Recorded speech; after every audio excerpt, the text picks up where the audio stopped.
चेंगराचेंगरीची घटना कशी घडली ती आपण जरा विस्ताराने बघूया। प्रयागराज इथं कुंभमेळा सुरू आहे आणि तिथे चेंगराचेंगरी झाली। संगम किनाऱ्यावर मध्यरात्री 1:30 वाजताच्या दरम्यान भाविकांची प्रचंड गर्दी उसळली। मौनी अमावस्येनिमित्त अमृत स्नान आहे आणि म्हणून हजारो भाविक तिथे एकवटले होते।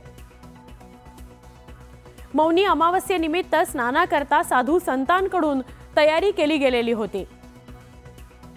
अचानक गर्दी उसळली आणि भाविकांची तारांबळ उडाली। गर्दी वाढल्याने स्नानाकरता संगमावर तुडुंब गर्दी झाली आणि त्याचं रूपांतर हे चेंगराचेंगरीमध्ये झालं। गर्दी वाढल्याने धक्काबुक्की व्हायला लागली आणि लोक खाली पडली। गर्दीत लोक खाली पडल्याने चेंगराचेंगरी झाली, एकमेकांवर पडले आणि त्यामुळे चेंगराचेंगरी झाली। जखमी भाविकांना तातडीने रुग्णालयात दाखल करण्यात आलं। किती जखमी आहेत हे अजून समोर आलेले नाही। चेंगराचेंगरीच्या घटनेनंतर आजचं अमृत स्नान काही आखाड्यांनी रद्द केलेलं आहे।